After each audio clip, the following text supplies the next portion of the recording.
There's a high probability that if you clicked on this, it's because you want to make more money, save more, and ultimately experience financial freedom. Typically, that's what you would expect to find in a finance book. However, if it were that simple, wouldn't we just all read and become millionaires? There has to be more to it, and that's what the psychology of money is all about. Lucky for you, I'm here to make it very simple because it's not just about reading, but actually putting it into action. Let's say you and your coworker are making the same salary because you have the same job title. Your lives are pretty similar day to day. You both have a house, a family, a car, and enjoy going to the resort twice a year.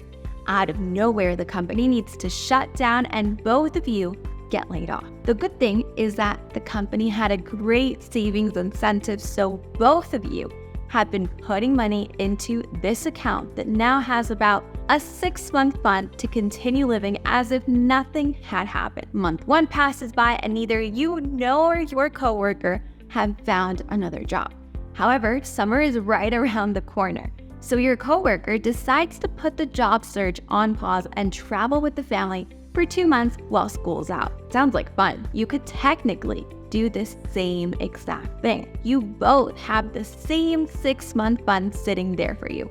But something inside of you just isn't at peace with knowing that you're going to be traveling, decreasing that amount more and more each day while not having funds coming in. Your mind can't fathom that, and your coworker can't understand why you're so uptight when clearly the money is there and available for you to do this too. What he doesn't know is that growing up, your family had a period where no money was coming in and things were hard. You remember sitting at the table and feeling that tense emotion all around.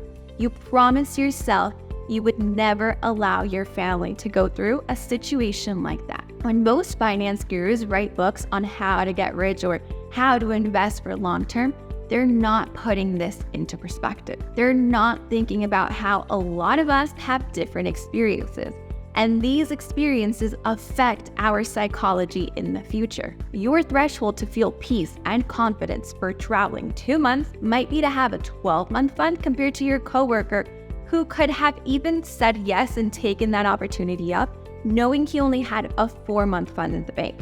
Each person is different, yet we all have similar goals. Make more, save more, feel free. That leads to investing. If there's one thing all finance books, including this one, agree on, it's the power of investing. But how do you invest correctly and in a way that works for you? Just like fear showed up when it was time to decide if you could go on vacation for 2 months while not making any money, greed and envy are also very common emotions during investing. Warren Buffett didn't hit a net worth of over $112.8 billion doing something astronomically different, but rather because he built an investing base from 10 years old and has maintained it through his senior years. If he had only invested from ages 30 to 60, he would have around 11.9 million net worth, which is 99.9% less than the actual. If we use the actionable tips from the book review on Atomic Habits, we know that an easy way to implement this is by setting up an automatic and recurring transfer to an investment account. It's that easy, and it doesn't have to be a big sum. Starting off with even $1 at a compounding rate adds up, but now we're faced with the most common emotion when it comes to money: greed. No one will admit it, but all humans feel it to a certain degree. And the goal is to not act upon it, but rather decrease it and eliminate it. Money will start to add up. It will continue to grow, especially if you're following step 1.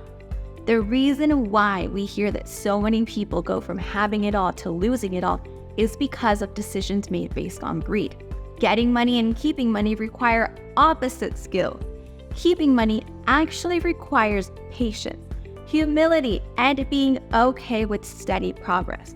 This sounds easy until you see your investments going down and further down. A hack mentioned in the book that I found very useful is to think of the market downfall like a fee rather than a fine. When you get a fine, for example, a parking fine, you learn to not park there again. Parking near a meter where you know you have to pay that fee for a parking spot is a lot different. You pay it without even questioning it. The trick is to see a downfall and your loss that day like a fine for investing in the market. What's important is that investing in the long term always has a positive outcome. The odds of making money in the stock market is at 100% over 20 years. Lesson 3, dealing with envy. The reality is that what we sometimes think will make us look powerful, like buying that big house and the dream car, doesn't actually increase our level of importance in other people's minds, but rather their own benchmark increases for what they think is needed to be liked and admired. It's a hamster wheel. Real wealth isn't seen. And the craziest part is that most of the time, the comparison is what leads people to make fast and bad decisions that leads to losses. FOMO when investing is very real. Going into a stock fund because your friend said they were making money with it is tied to envy. You want to have the same outcome when you're not playing the same game. It's about learning to manage money in a way that lets you sleep peacefully at night. There are things that aren't worth risking in order to have more. Just like that 2-month vacation didn't sound like a good plan to you, but an excellent plan to your coworker. Everyone has different thresholds, different stories, and a different perspective on what's reasonable, and that's okay. That's what it's all about. Investing early, saving just because, and not letting greed or envy get in the way. If you've already read the book, go ahead and drop your thoughts down below. And if this episode left you hungry to know more, the book link is also down in the description.